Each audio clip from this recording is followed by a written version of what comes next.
نظام کے حوالے سے کافی بات کی. کل فواد چودھری نے اپنے ایک پروگرام میں بیٹھ کے کہا کہ پاکستان میں اسلامی صدارتی نظام نافذ نہیں ہو سکتا. اس پہ کچھ تبصرہ کریں گے؟ لیکن دیکھیں صدارتی نظام کی جو باتیں چل رہی ہیں نا، آپ دیکھیں روزانہ یہ بات ہو رہی ہے، بڑے بڑے صحافی اس میں ڈیبیٹ کر رہے ہیں. حامد میر اور فواد چودھری اور بڑے بڑے ٹی وی چینلز نے آپ والا ہی لفظ استعمال کیا، اسلامی صدارتی نظام.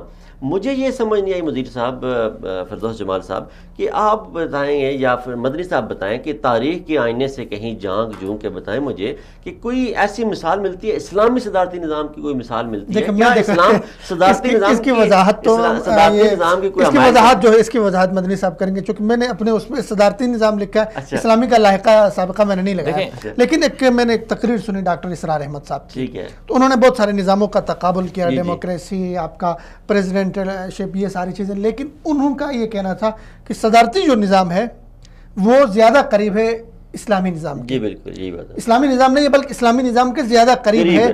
اور اس کی انہوں نے بات کی. اور آپ ملکوں میں دیکھیں اس وقت بہت سارے موسٹری ملکوں میں صدارتی نظام رائج ہے.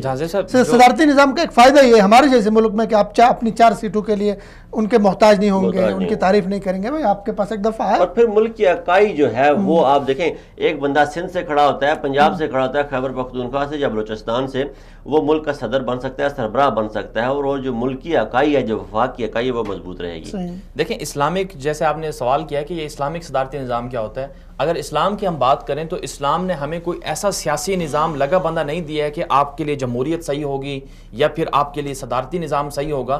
اسلام نے کوئی لگا بندہ سسٹم ہمیں نہیں بتایا اور نہ اس کے لیے کوئی پورے ضابطے یا قوانین لکھے ہیں.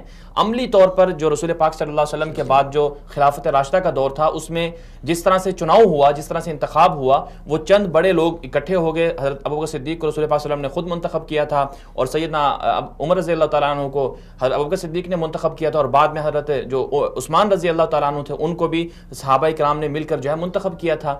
تو یہ جو سسٹم ہمیں ملتا ہے اسلام سے، جو چیزیں سمجھ میں آتی ہیں وہ یہ ہے کہ جو قوم ہے یا جو معاشرہ ہے، جو سوسائٹی ہے، اس کے جو چند اچھے لوگ ہوتے ہیں، اگر وہ اپنے مشورے سے کسی کو منتخب کرتے ہیں تو وہ اچھا نظام ہے. اسلامک لگانے کا صدارتی کے ساتھ یہ اس کا ہدف یہ ہے، مقصد یہ ہے کہ جمہوریت میں ہم دیکھتے ہیں کہ ہمارے آئین میں لکھا ہوا ہے، ہاں اس میں جمہوریت کے آئین میں ہمیں لکھا ہوا ہے کہ جی قرآن و سنت ہمارا آئین ہوگا، لیکن اس پہ عمل نہیں ہوتا. صدارتی نظام میں ایک انسان کے پاس پاور آ جائے گی اور وہ اسلام کے اصولوں کے مطابق اپنے پورے کے پورے نظام حکومت کو چلائے. یہ مطلب ہے اس کا، ٹھیک ہے. لیکن اس کے لیے پھر جماعت اسلامی حکومت بھی دیں، اب تب نہیں ضروری نہیں ہے جماعت اسلامی کو حکومت دیں. عمران خان صاحب کے قریب علماء کرام آئے، ان کے پاس بیٹھے ان کو بتائیں. جمہوری نظام میں تھے تو اس لیے وہ قادیانی والا معاملہ ریورس ہوتا ہے. اگر یہ صدارتی اسلامی نظام ہوتا تو اس میں نہیں ریورس ہونا تھا. ایک جملہ اس میں نوٹ رکھیں، میں جو میرا جو اپنا مطالعہ ہے وہ ہم جب بھی بات کرتے ہیں اسلامی نظام حیات کی، ٹھیک ہے، یا ہم یہ کہتے ہیں اسلام ایک مکمل نظام حیات ہے،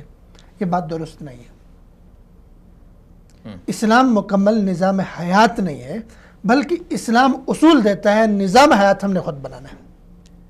اس اگر جملے پہ آپ غور کریں، بہت ساری چیزوں کے مسئلوں کے حل آپ دیکھیں. میں اس پہ زیادہ ڈیپلی نہیں جاؤں گا. اس میں دیکھیں اسلام کیسے، اسلام ہمیں اسلام اجتہاد کا جو دروازہ اسلام نے کھولا ہے، اور ہر دور میں جو نظام آپ اسلامی اصولوں کو مد نظر رکھتے ہوئے اور عصر حاضر کے چیلنجز کو مد نظر رکھتے ہوئے بنائیں گے، وہ اسلامی نظام ہوگا. دیکھیں اگر میں تو ایک تھوڑا سا میرا مطالعہ، میرا آپ جتنا شاید مطالعہ وسیع نہیں ہے، لیکن جو اگر ہم اسلامی نظام کی اگر بات کرتے ہیں تو اسلامی نظام کے لیے سب سے بڑا جو نظام ہمیں نظر آتا ہے نبی پاک صلی اللہ علیہ وسلم کا عہد ہے، سیدنا ابوبکر صدیق کا عہد عمر فاروق ہے. بہت بڑی سلطنت تھی.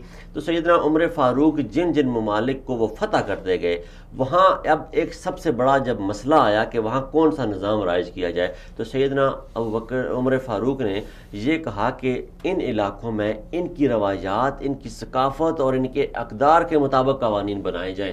اسلامی قوانین جو حدود ہیں اسلامی قانون کی، جیسے قتل کی حد ہے، جو چوری ڈکیتی کی حد ہے، جو زنا کی حد ہے، وہ قائم کی جائے مسلمانوں کے لیے یا جو بھی اس علاقے میں قائم ہیں، جو لوگ رہ رہے ہیں. باقی اس علاقے کے نظام کو مدینہ کے نظام کے ساتھ متصل نہیں کرنا، تاکہ یہ لوگ متنفر نہ ہو جائیں، یہ لوگ حکومت سے نالاں نہ ہو جائیں یا ناراض نہ ہو جائیں.